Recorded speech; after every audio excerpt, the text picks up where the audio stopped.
we will, oh, there we go. And then we'll get right into the meat of it. What I think, I'd like to do is if everyone can stay on mute, that would be cool. If you type your questions as they come up into the chat, I'll try to keep the chat box open a bit so I can see those coming in. And then that does a good job of just sort of keeping that flow going. And then at the end, we can, I'm just going to mute someone there. There we go. At the end, what we can do is do a more robust Q&A. I'll try to answer the questions as they come up, because I think that if we're at a certain point and you have a question, that makes good sense. All right, so without any further ado, I'm going to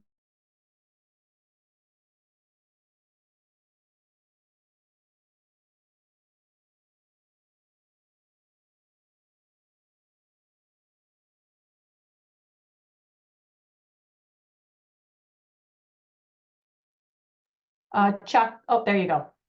Was I muted for that whole thing? That whole ramble? No, it just kind of switched over. Ooh, I was gonna say that was we're having fun today. Oh my goodness. Okay. Adrienne, do you want to go through some housekeeping stuff before we get into it?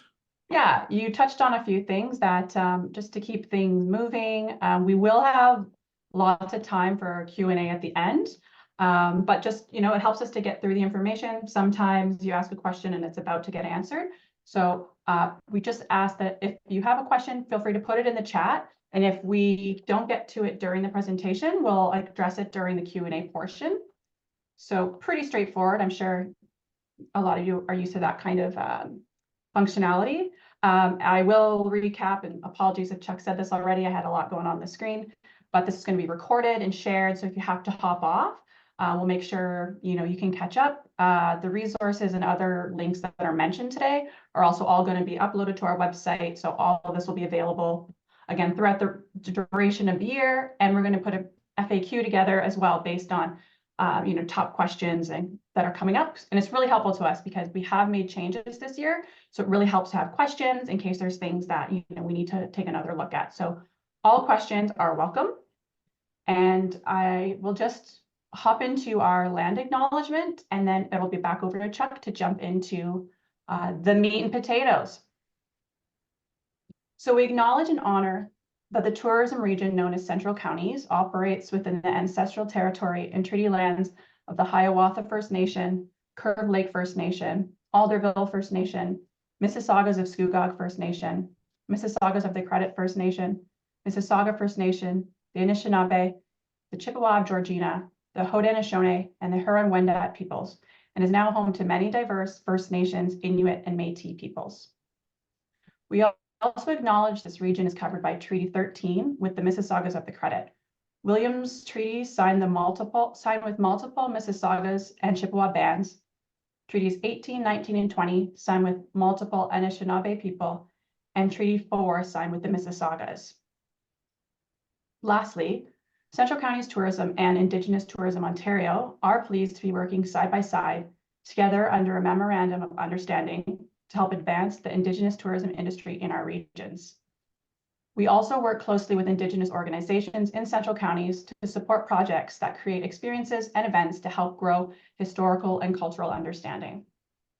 By working together in a mutually beneficial manner and nurturing these initiatives, we hope to help all Ontarians prosper through the development of the tourism industry. Thank you. And Chuck, it is over to you. Thanks, Perfect. Everyone. Thank you very, very much. And we'll get right into it. So today's agenda is short, sweet, and compact. We have what's new, what the funding priorities are going to be, the assessment criteria, expectations, reporting, the application review, and then we'll get into a Q&A. I think the first thing we need to touch upon is visualizing what 40 kilometers looks like. It's not our mandate as from our funding from the government is all about driving visitors who travel more than 40 kilometers one way to visit you or to visit a destination or to spend time, and basically to spend time and money. So I took the liberty of just doing 3 quick little 40-kilometer radiuses.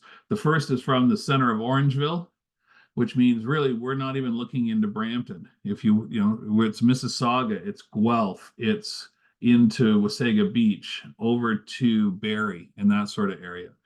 And then we did one from King City, which means all of Toronto is excluded if you're looking to invite visitors. You are looking outside of that 40-kilometer range. Port Perry gets you all the way, all the way into Markham and Richmond Hill. All of Durham region isn't really part of that 40-kilometer, is within that 40-kilometer circle. So when you are looking to do a project and you're looking for funding from us, it's not that we don't care about the people that live within those 40 kilometers that are going to help make whatever it is you're doing awesome. We really do. But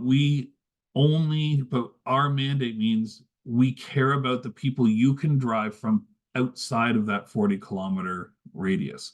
So for everything we're talking about today, and for when you're thinking about your projects that you want to do going forward, we really need to think about how is it going to drive visitors from outside of that radius.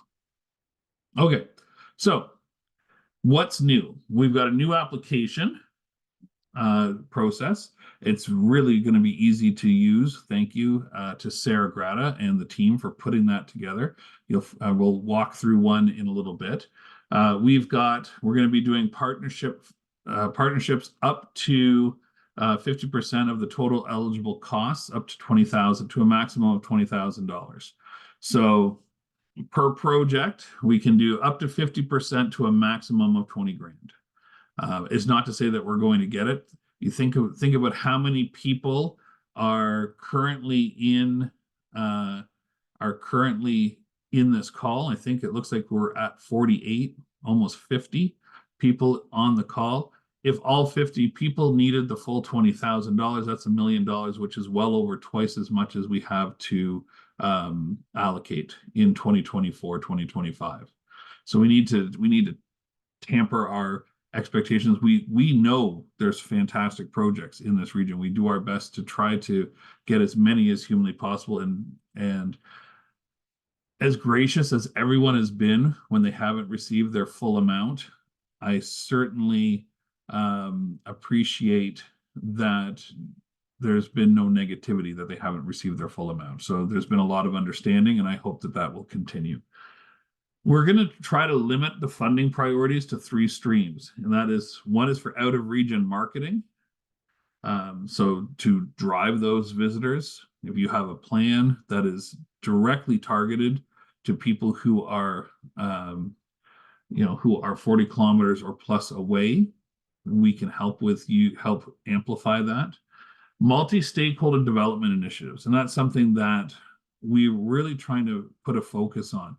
When our stakeholders are working together to drive visitors by putting together some programming or routes and trails and all these events, all these cool things that are getting people from further away, it is definitely something that we want to focus on, because when you own it as a stakeholder, it's going to be successful because you believe in it. And then we're just helping support you deliver on what your project is, which is fantastic. And then the last one is destination development. That's really for BIAs and municipalities and chambers who have the tourism portfolio in their mandate, and it's helping to drive the visitors through their program, whether that's events, wayfinding, all sorts of different things that are trying to build a destination within central counties. And then we've got 2 intake periods as well, instead of the 5. And either one, so you can apply in the first one for projects that take place all the way to next winter if you want. We just found that sometimes people don't know what their exact plans are in March for next fall, so we have added a second one in there. It is, yes, Jennifer, it is as the crow flies and not the kilometers driven. That is how we judge it. And that's actually how it's tracked It has to, when we use the cell phone data, the pings are based on a straight line. Okay. All right. So the maximum partnership. If you apply for one and aren't accepted, yes, you can apply for the second intake for sure. That's not going to be a problem at all. The maximum that can be requested is 20,000 or equal to 50% of your project budget. So for example, if your total project budget is 25,000, the maximum you can request is 12,500. And then, of course, we just talked about, note that if approved, you may not receive 100% of the requested budget, but a portion of it. Okay, funding priorities. So we just talked about this. So out of region, this is for stakeholders who want to drive new visitors from further away. So it's all advertising, content development, social media tours are eligible as long as the messaging is directed for those people who are 40 kilometers and away. And we're only leveraging the investments made to the visitors 40 kilometers away. So this is a bit of a change. We want so this is something that a lot of our festivals and events will probably leverage.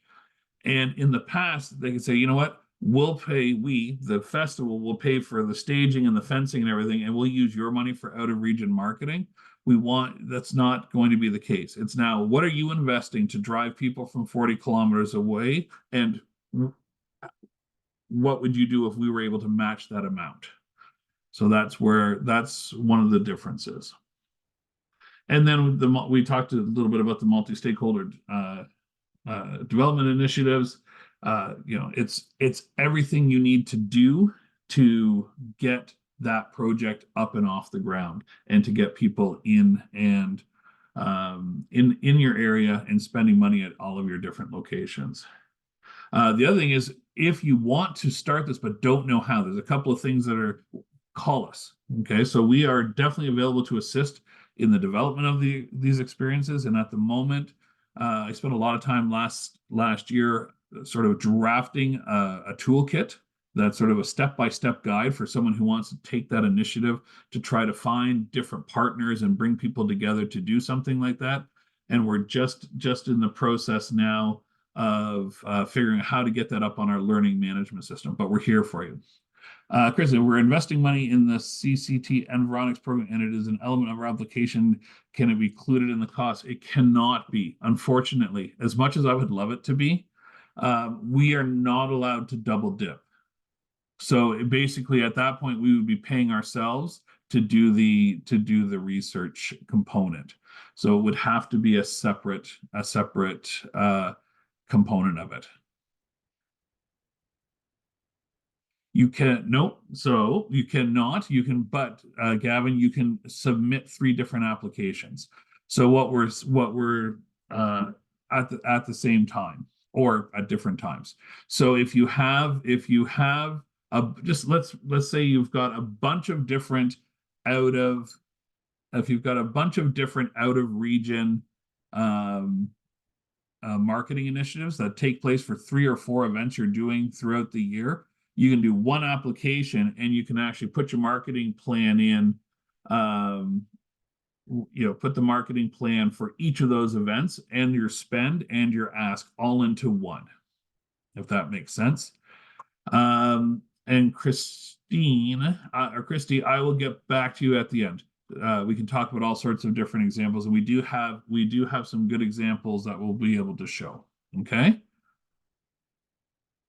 All right. And then destination development we talked about already. So we can go, yep, there we go. So all applications are for projects that taking place between April 1st in 2024 and March 31st, 2025. The deadline for the first one is March 15th, and intake 2 is September the 13th. So it's one application per stream.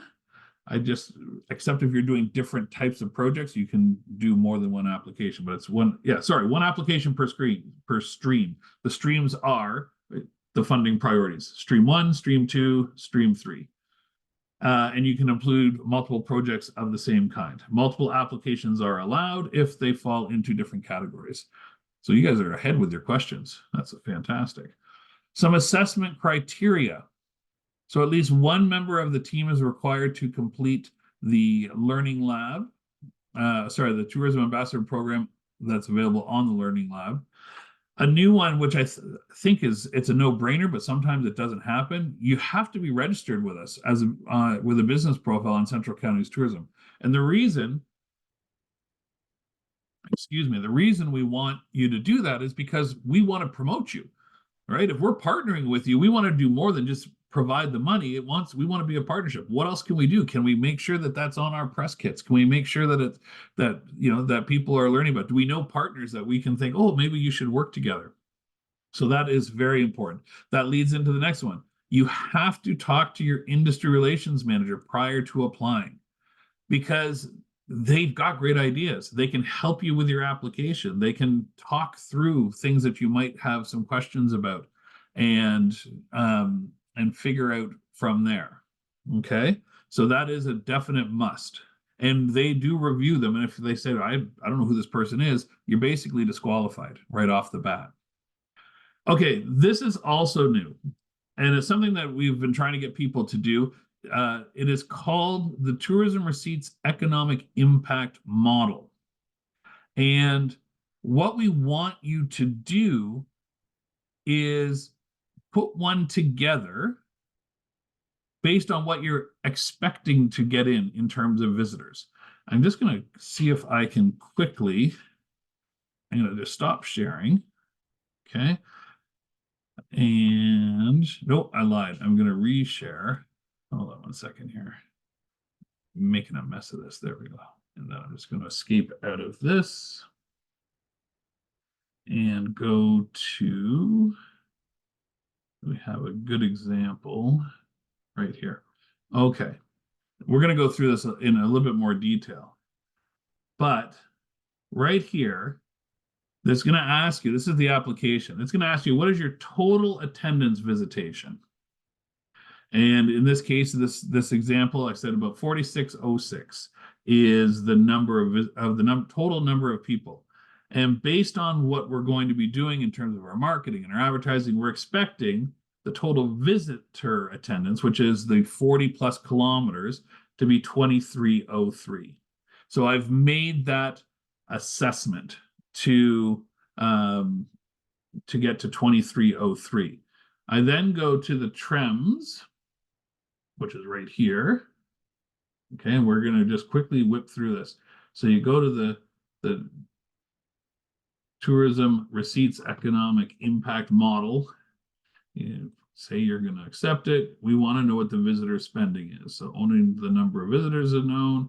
We're going to, this is all written out. We have a full, just so you know, I'm going to do this really quickly. There is a full how-to on the website, so you don't have to worry about it. So we're going to say good example out of region marketing. And there we go. We are in RTO number 6, York Durham Headwaters. We're going to do just the very bare minimum, which means we're not going to assume any induced revenues or anything like that. And then we think that we're going to get 2303. 2303. And we're going to say they're all from Ontario, because we don't know, unless you know where they're coming from. If you know you're getting internationals, great, put them in. They're worth more money because they spend more money while they're here.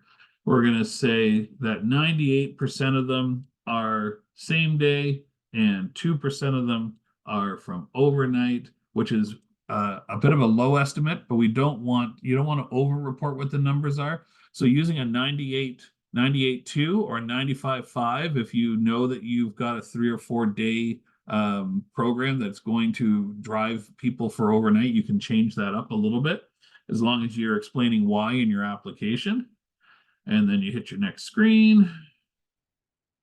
And oh, sorry, I'm just gonna shoot, I should have gone back, previous screen. It's important to see right here, local residents should not be included, right? So we know those other 2,300 people of your 4,600 total, they're gonna spend money. We get that, we understand that. But for our purposes and for what our ROI needs to be when we report back to the ministry, it has to be just the visitors, not the locals. And then submit for calculation, you press OK. You wait a couple seconds and I'll open the chat.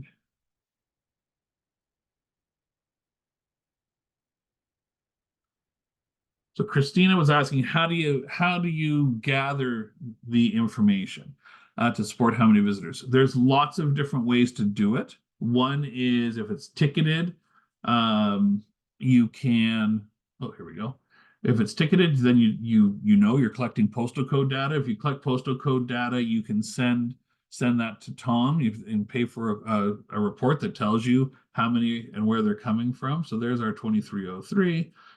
So the total visitor spending of this, you put in 181,881. We also want to know if there's any employment that's induced from this, and in this case, it's 1. And then the total taxes, which is 54,495. And that's important because that's when we try to make our case for why what you do is so freaking important to the economy. I'd love to be able to say, you know what? Because of what we're doing here, because of your projects, it's made the government $54,000. And if even if the project was a $5,000 or $10,000 project, that's the tax alone. And of course, the big number is up here. I think those should be, assuming that I did it the same way. There we go. And then what you do is just write it here. So this is the how-to is right here. There's a link to it. And then you've got the 181,881, the total jobs, and then the 54,954. So Christina, going back to your question, it's up to you, but doing postal code collection through surveys is always a good thing. Doing your counts is good. The geofencing works very well as well. And then if you're doing something like a route, you'll know because they're going to different locations, and there's all sorts of really simple ways. Like even at Glow Zone, we often will just ask them, "Hey, where are you coming from? Can you give me your postal code?" And we have a little spreadsheet. We just write on the computer, and people just type in the postal codes, so we get a sense of where people are coming from. All right, let's go back into the presentation. Okay. Okay, and then applications for out-of-region marketing must also include your marketing communications plan, which outlines the following: your audience, the audience you're targeting, your outreach tactics, your ROIs, and how you're going to measure and report the success. Just so you know, the most impactful measure of success is capturing who's coming. Like if you're doing it at ticketed sales or something like that has when they purchase something, they have to include their postal code. That is your biggest measure of success for us, because you can say, okay, we've spent $5,000 in out-of-region marketing. It drove 500 people, and the average cost for the ticket was $25, and then we knew that half of them spent the night and all that sort of stuff. That is the best way to do it if you can. Okay, so what we're assessing, you want to be able to showcase a positive return on investment. We want to talk about the length of time the project will drive visitation. It's one of the reasons why the routes are so amazing. It's because they operate year round. They do different things during the years. They pulse in different activities, but it's an investment that keeps going versus a one-day festival, or something like that. It's not to say that a one-day festival that drives 100,000 people isn't impactful. It absolutely is. So don't feel discouraged that if you want to do a big festival and you want to invest in some out-of-region marketing and want our help, we're definitely in for that for sure, because big festivals are very, very important. It brings new visitors to the community and the surrounding areas, and ensures that the new visitors spend time and money. You can read this as well as I can. Growing off season is good. Collaboration is huge. we really want you to think of what you're doing in terms of how does it benefit the whole community. So any type of collaborations, promotes other activities, providing a detailed budget that demonstrates that delivery is going to result in a positive ROI is important. And then providing your marketing plan is good and outlines how we're going to get people engaged. And then a commitment to sharing your project results and letting us know the good news stories. It's amazing how when we get those reports that talk about the good news that came from what you did, we put it together as a summary file and we send it up to the ministry. And it makes a difference. It really does. When the ministry wants to hear the good news stories, they want to hear that their money is well invested. I've stopped talking. I lead all report discussions on how much money you guys have made for them. It's the only thing that seems to be working in terms of getting people to listen to how important this industry is. Right? It's paying for hospitals, it's paying for education, it's paying for the rooms. You guys are doing that. So we need to keep that front of mind and need you to keep that top of mind when you're doing your reports. How much did that mean to you as a business and to your community? And if you can get into the financials using that TREM, it's going to tell a really good story that we can then take forward. Okay, so we have expectations. If we're going to partner with you, there's contract adherence. You have to thoroughly read and understand your obligations for the partnership. You need to sign both the contract and Schedule D, which really outline step by step what the financial obligations are and how do you report. Return it back to Central Counties within 10 days of receiving your documents. We want to know when you hit your project milestones. Share your stories. We just talked about this. Share your stories of success across the region to motivate others to think about investing in their business to help grow. You guys are on the call. You guys are running the project. You already get it. Your neighbors might not yet, and we need you to almost be those ambassadors to help pull them along, maybe kicking and screaming to start to understand how important it is to be visitor ready and to work together to create these awesome destinations that we have. And then sharing your images, your metrics, your consumer feedback, all of that sort of stuff helps us tell a much better story to the ministry every single year and to our stakeholders and to the municipalities and to the regions to let everyone recognize that there needs to be a concerted effort to grow the visitor economy within Central Counties.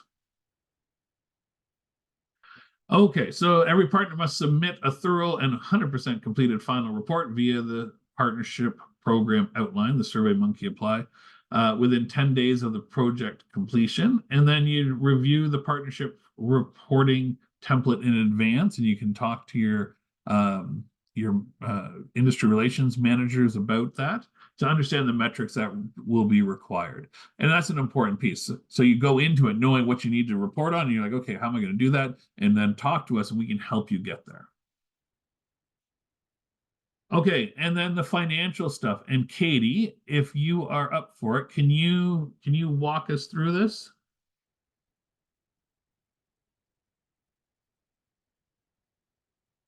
I don't know if Katie is still on the call. Did she get in? Okay, well, I'm going to keep talking until she jumps in. Okay, so every time we are doing a reconciliation, we have to the partner has to verify both the expense and provide proof of the payment for the expense covered by the partner. So that is important. Hold on one second here. Katie's probably, oh, she can't unmute herself. All right, Adriana, can you unmute Katie, please?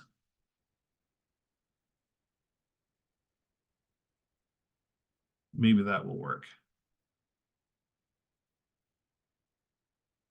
Or have I somehow made it so no one else gets to talk? Let's see here.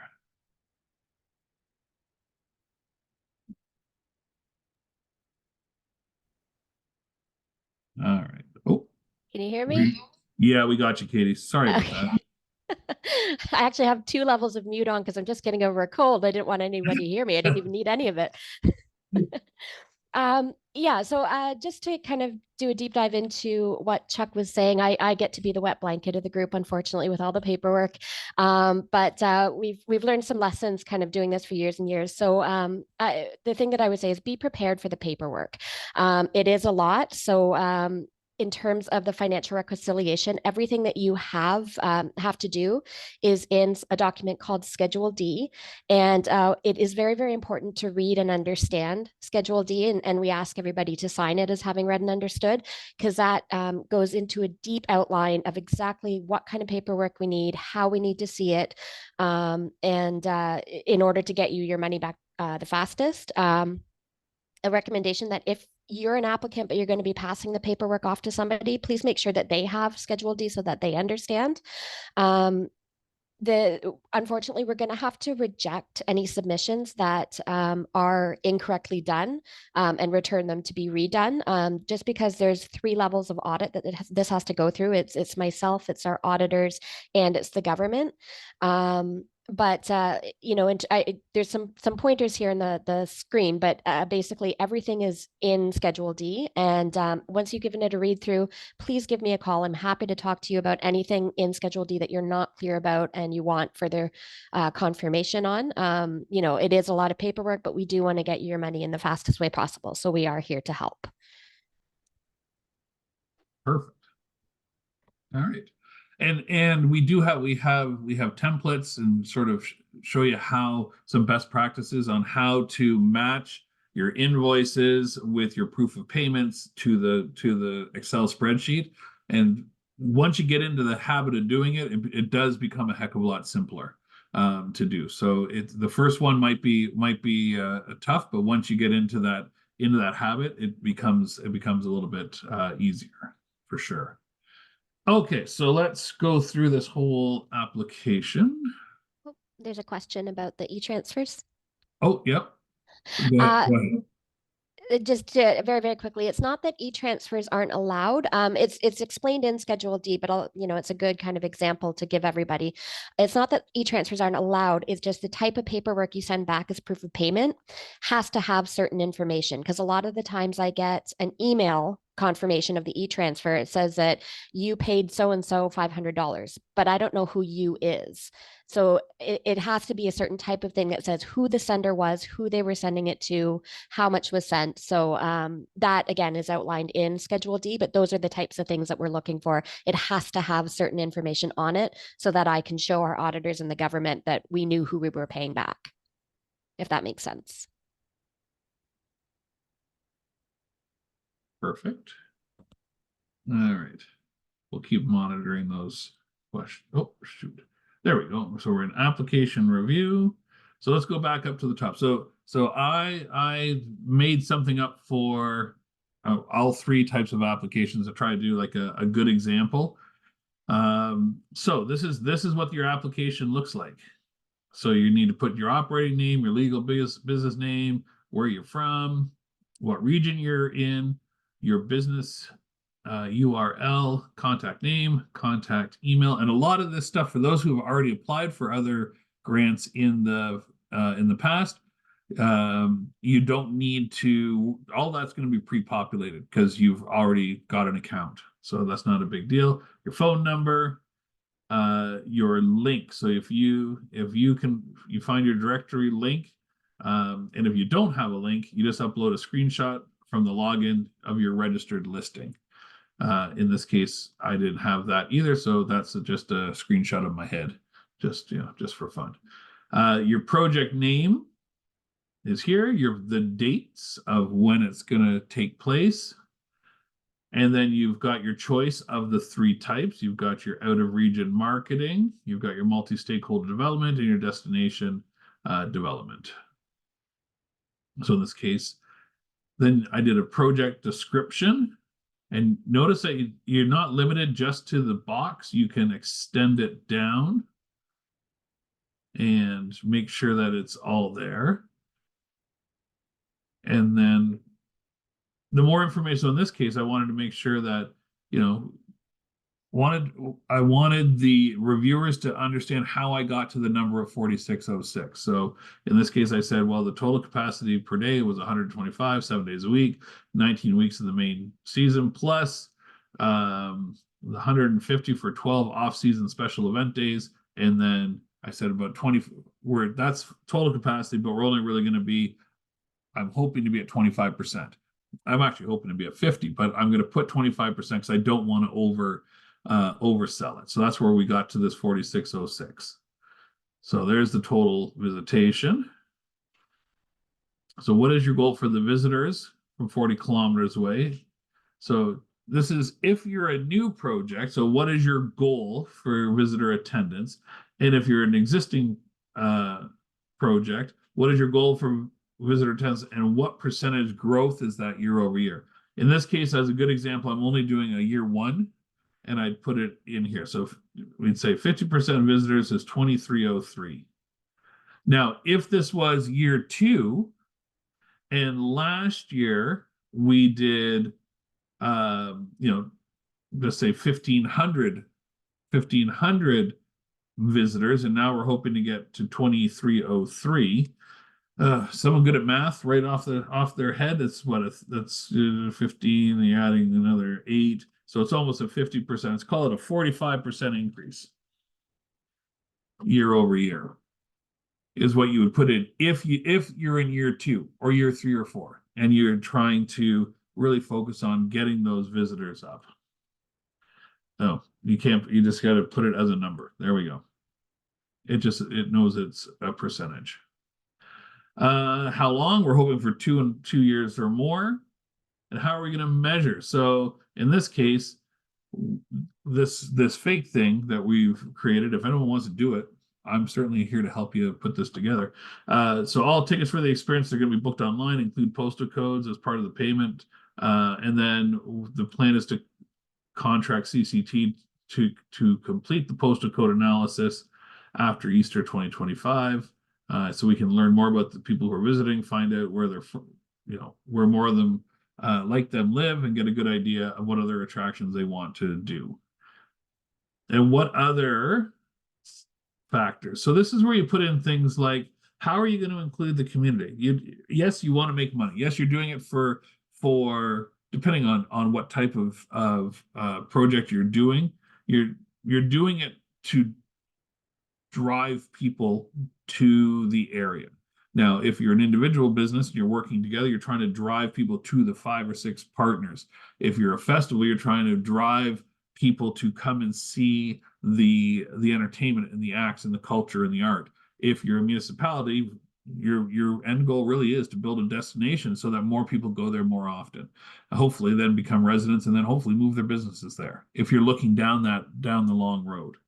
So anything you can put in here, so we want to ask how they heard about us. We are hoping that word of mouth grows. We're also going to be tracking links from our booking site to the B&B and inns and websites, so we know that people are starting to do overnights, and then sending a survey to the booking participants to get their feedback about the experiences and determine, if they also spend additional time or money in the neighboring towns, is something to sort of how I had worded that. If you don't know if your community has a tourism plan in place, that's where your industry relations managers can help. When you're talking to them, you say, do we have one? And not only will we let you know, and if the community does, we can get you a copy of it so you can see how does your project link up with what's happening. And just talk about how is it going to improve tourism readiness. So in this case, in this fake application, the 5 partners had already taken the tourism ambassador program and are going to be working together to develop on-farm activities. They're going to be experience focused, which is a pillar of tourism development. When launched, the municipality will be able to showcase a visitor-ready experience to locals and visitors alike. And then in addition, our website will feature local restaurants and other activities that our guests can do, which will hopefully encourage additional economic impact. We then I showed you how I pulled those numbers. And then it says, how are you working with your municipality, BIA, and other organizations to ensure that visitors to your project, spend more time and money in the community. And you can just let us know what you're doing. And a lot of these things, if you hadn't thought of it yet, before you do your application, think about these things. If you can't figure it out, talk with your industry relations managers. We have ideas and we can help you make those connections if you don't already have them. Because anything you're doing that is in this collaborative fashion is going to help you with your success of your project, and it's going to help with the visitor economy, because the more people involved, the more likely people will travel from a further distance because they know there's lots to do.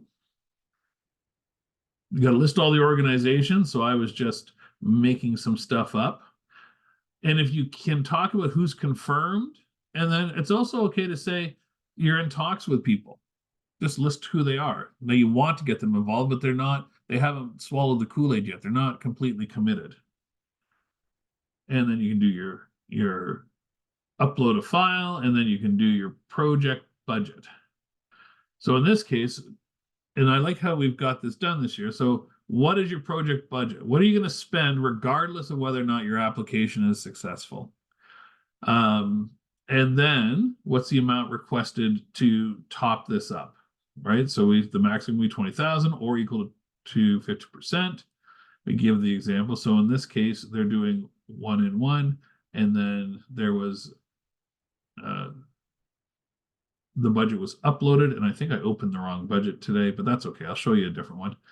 And then, will the project move forward without financial support from CCT? Yes or no? It's okay. It's okay to say no. It really is. Because there are some projects where you need the seed money, because without it, you're not going to be as successful as you need to be to make it a new sustainable project. Then you choose your financial option, and then talk about what else do you want to, what else do you need from us? How else can we help you? That's our job, is here to help. And then there's some some other services that we just have out there. Just check the ones that you want. We can reach back out and see how we can help. And then anything you have in terms of recognition, because it is important both to the ministry to have the Ontario logo where possible, to a lesser degree us, central counties, to put our logos places. And it's also, in this case, I have no idea what it's worth. So I just put 1 because I really don't know. I don't want to say that a reach of 5,000 is worth $10,000 or even $1,000, because I'm not sure what that metric is. I'm going to talk with Sue, who's our director of marketing and communications, and see if we can put up a little template that has what the algorithms are in terms of valuation of engagement and eyes on these different things, so you get a better sense of how to get that done.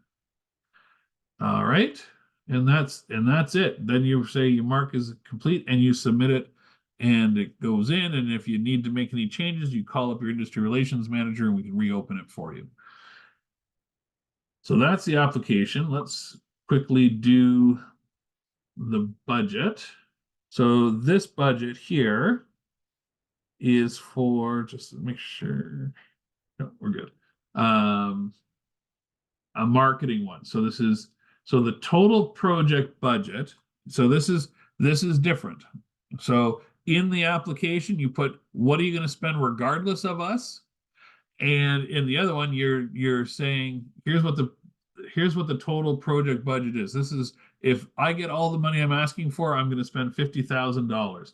Of that $50,000, I'm hoping $20,000 comes from Central Counties tourism in this budget example.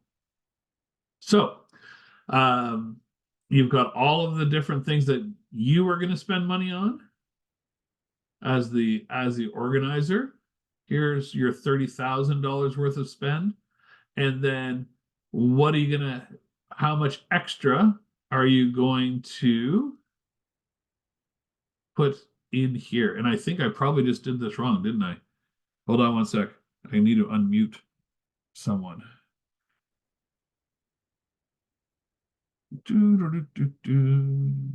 Okay. Okay, I was finding my participants, and I'm going to go. Sarah, can you? I'm going to ask Sarah to unmute. Okay. Okay. Are you okay? Did I do this wrong? This should have in reality, this should be 8,000, right? Sorry, That- which, oh, not 80. I need to make my screen bigger. Oh, sorry, Or put sorry, on some sorry. glasses. My bad. How about Okay, this? there we go. Okay, so what I had done, and this is the budgeting always screws everyone up, including us, because we're really trying. What we really want to try to figure out is what are you going to spend, and how is our money going to be used to amplify what you're spending. This, in a nutshell, that is what we're trying to get at. So in this case, the way I did it, I showed that there was 30. I'm going to spend as the organization $30,000. Yep. And then we want an additional 3,000 from CCT to do all of that, right? So this would actually be, if it's a line item total budget, should actually be 8,000, and 3,000 is coming from CCT. So if you add those two lines together, Yeah. In a perfect world, this would be okay. That's the same. That's 7.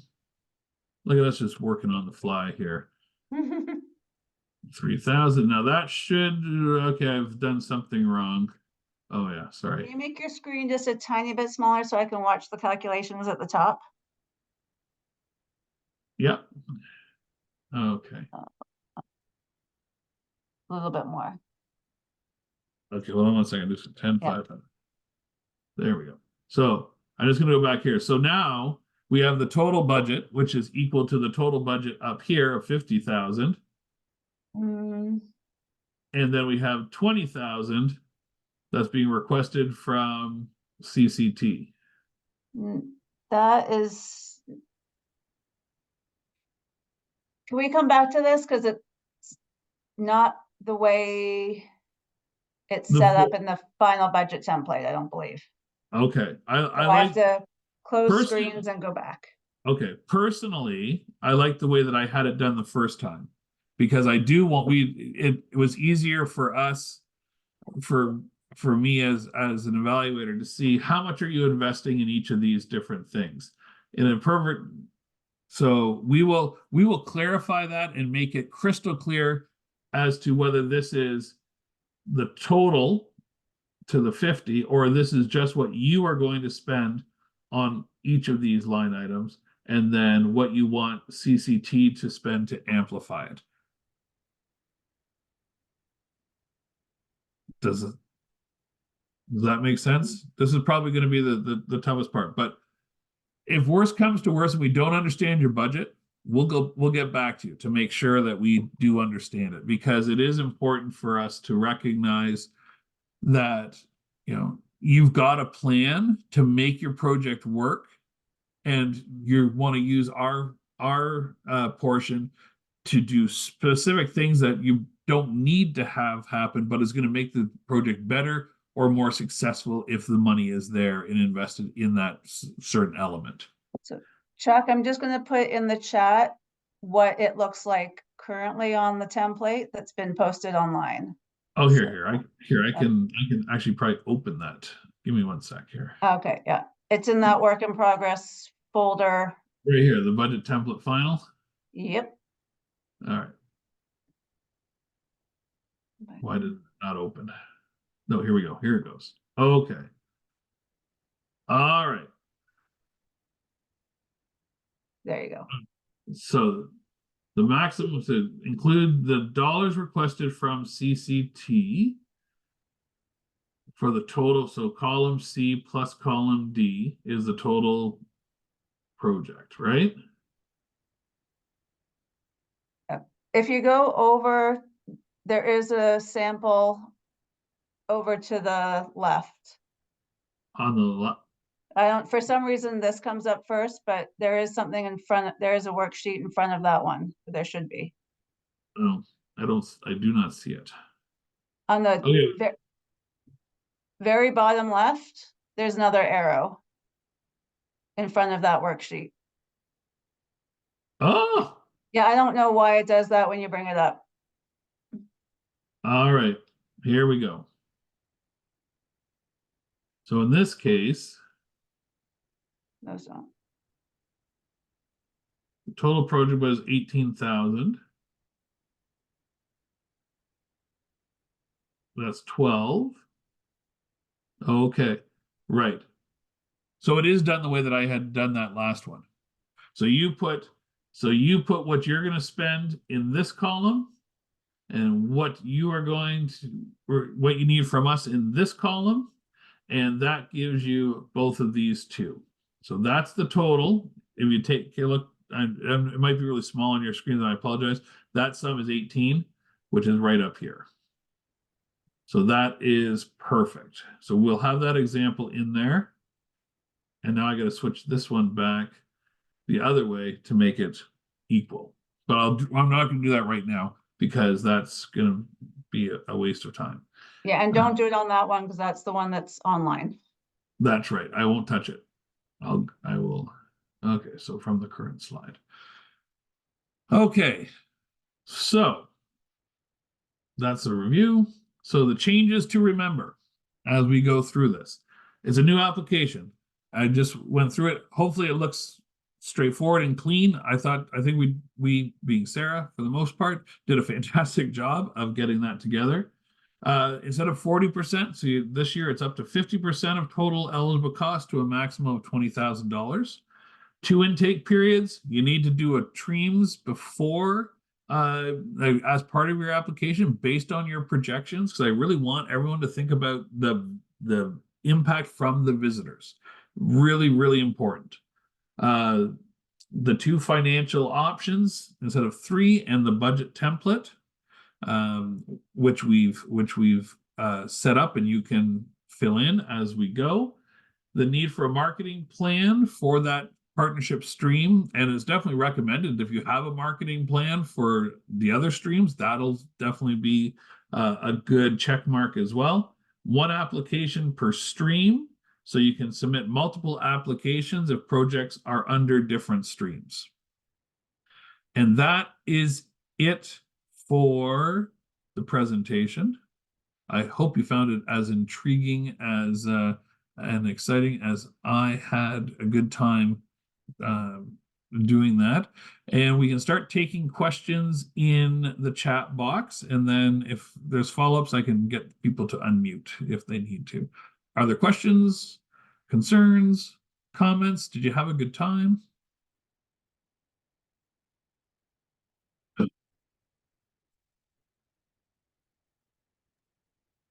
Chuck, did we want to just double check all the questions we already have? I know some we answered, but just to see if there's any more detail you want to elaborate on? Yep, we'll go to the top. Yep, so it is 8 as questions. it is as the crow flies.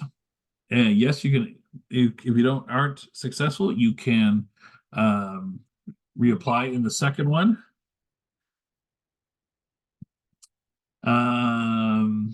We talked about Kristen's question about not being able to do the CCT research as part of it. 1 application for each funding stream. Christina, give examples of investment beyond the 40. So if you are using socials, you can set your socials up to target specific areas. You can actually set it up so that it set you for, either specific towns, specific areas. You just need to do that 40-kilometer circle and make sure the towns and the stuff that you're doing is outside of the 40 kilometers. If you're doing a radio campaign and the radio can show that that their listenership is outside of your 40-kilometer range, at least a majority of it, that's a good thing to do as well. Okay, let's see. I just want to jump back to one that kind of appeared right after the other. Someone asked, can they apply to the second intake even if they receive funds from the first intake? Oh, I missed that one too. Yes, if it's for a different project, you can, for sure. Just keep in mind that the committee will know that you've already received funds for something else, and that, you know, it might not, knowing that we're probably still going to be oversubscribed, it might not be as successful.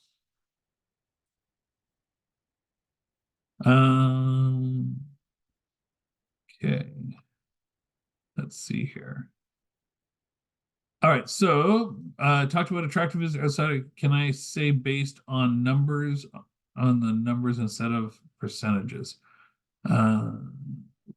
What, I'm not sure what you mean by that. Hold on one second. I'm going to, Sonia, I'm going to find you here and ask you to unmute. There you go.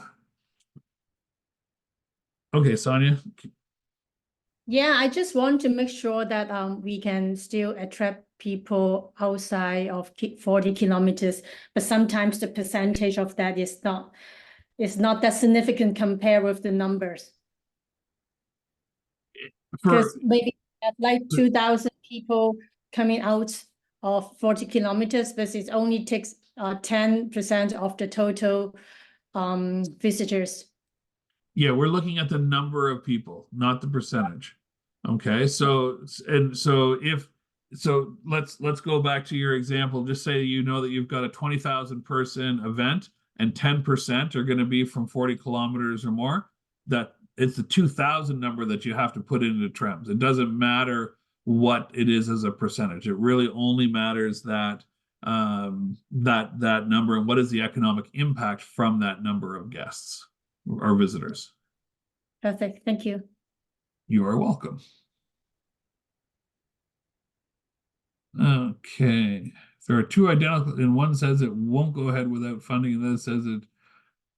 No, there is no better chance, Joanne. It's both equal. It's absolutely fine. We're hoping to help everyone that we can, but part of me is like, well, if it's going to go ahead regardless, we want to help that one because it's going to happen anyway, right? It means that the people are committed. That's one evaluator's perspective, not all of them. That's just me as a business guy. I'm like, okay, let's just do it, and we're going to do it, and let's see where we can get our help. Hopefully that makes sense. What is considered the project completion date? 10 days post-event doesn't seem like enough time.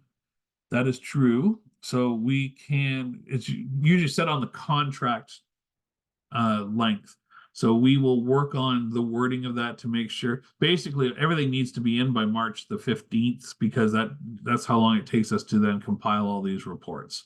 So we can figure that out. What happens though, we really want people to keep on top of it because chasing it down at the end is A, difficult, and B, ends up getting some not so robust numbers because people are just trying to just get it out the door rather than actually taking the time to go, these are the metrics, this is how awesome it was. We want you to really think about what is the story you're telling, because we need to use those stories for our reporting metrics, and we will start to take a look and mark people's reports as, you know, complete or incomplete, which then can have ramifications into future years, because if we can't rely on you to get a report, I can't get you the funding, if that makes sense. Template or example of how to track the impressions for funders through logo placement would be really useful. Yes, I agree. So I'm going to ask Sue to do that. It would be awesome if she can put that together. Anything else?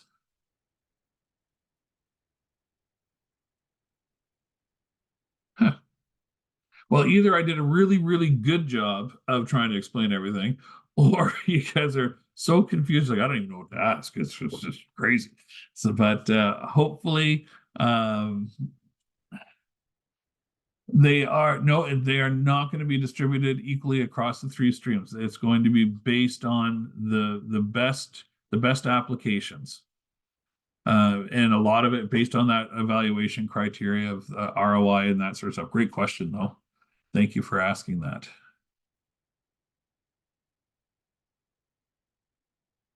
All right. Well, we will leave it at that. Obviously, I'm always around. You've got my email address, and if you don't, it's ctbo. I'll put it in the chat. Hold on one second, see if I can do that. And I'll just say a few kind of housekeeping wrap-ups, but as I mentioned, we'll be putting together an FAQ document that can kind of be updated anytime, because again, as we get more specific questions, just makes sense to kind of compile them so that if you go back to that resource, you might find something beneficial to a future question you might have. So stay tuned for some updates from us when everything's uploaded for future reference. I guess everyone here has attended, but we will share the recording and we'll share this deck as well in case you like to have, you know, something to reference as you're working through presentations or working through your drafts. So you'll get copies of all of this, and obviously feel free to reach out to your dedicated industry relations manager for York, Durham, and Headwaters to ask any other specific questions, and they can help you with your presentation as well. So more to come from us, and we're really excited by the turnout here. We love this program, and so much so that we thought, hey, how can we make this even better? Maybe make this more impactful. So we do appreciate your interest in this session today to be able to participate in the program. And there was another question. So we do batch evaluate them.